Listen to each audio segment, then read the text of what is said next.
Colin Farrell, The Hollywood Reporter, is now reporting that the Irish actor has signed on for the upcoming Harry Potter universe film Fantastic Beasts and Where to Find Them. According to the report, Farrell will play a wizard named Graves, who Newt Scamander, being played by Academy Award winner Eddie Redmayne, meets in New York.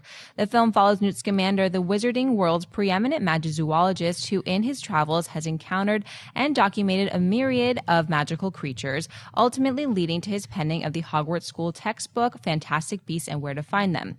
Christian buyers sell the addition of Colin Farrell to Fantastic Beasts. Huge buy. He's one of my favorite actors out there, and I want him to have more roles to where he stands out. I still think that he should have been nominated for Saving Mr. Banks. Absolutely. He was one of the standout. He was just totally overlooked, passed by, and I think it's because it's just something. He's just one of those guys. He's great in everything he's in, even that god-awful Winter's Tale, which was horrendous. He was great in it. He's always good. And I want Total Recall remake. He was great in that too. So, and True Detective this season. He's the best part about that show. So to have him involved, it reminds me of when they brought in Gary Oldman. He's just another guy that elevates it, and he won't steal all the scenes, and it won't take you so out of it. Oh, that's Colin Farrell. He's a chameleon. He really is, and he's able to do these things.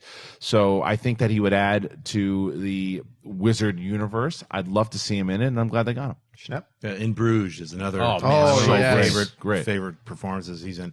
I buy him as a magizoologist. Is that it? Magic zoologist or magizoologist? J.K. Rowling, how do you even come up with stuff like this? I'm glad to see him in this and not Premonitions. Or I'll probably see him in this and not Premonitions. Solace. I am so glad you brought up Saving Mr. Banks, because I remember when that movie came out and I went to go see it. It's like, wait a minute, Colin Farrell's in this? They didn't even put him in the marketing of the movie. Right. All the marketing for Saving Mr. Banks was Tom Hanks and Emma Thompson. And deservedly so. And then you watch the movie, you got two iconic actors in Tom Hanks and Emma Thompson. Colin Farrell owns that movie. Yeah. He outshines everybody in that movie, and it's just incredible. In Bruges, stuff like that.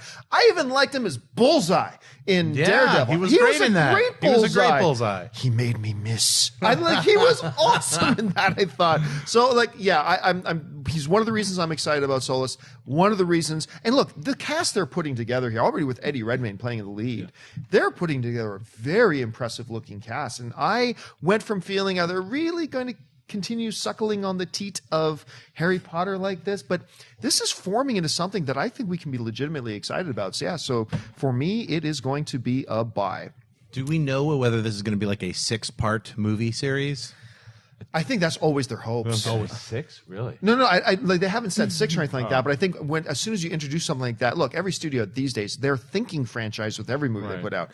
And if you're going to put out this, that happens like 80 years before Harry Potter, there's lots of time for them to do lots of sequels. Begin the milking. Yeah. The only thing is, didn't she write J.K. Rowling? Didn't she write a big treatment for this one already though too? Because I mean, the thing that makes me nervous about it is that the reason the Harry Potter movies were so successful and good was because they were based off these 8 novels or 7 novels. 7. And so I'm worried about them doing that to where if it's just one big treatment and they make 1 or even 2 movies out of, okay, but if they start taking 5 or 6 and there's no books or anything else to it and she's not writing the overall story, that makes But she is writing the overall story. I mean, she wrote the screenplay for this film. Well, sure, but I mean 1 or 2, but when he started going, oh, those were really great, JK, like sit down and write another treatment for... But I have a feeling she wrote it with...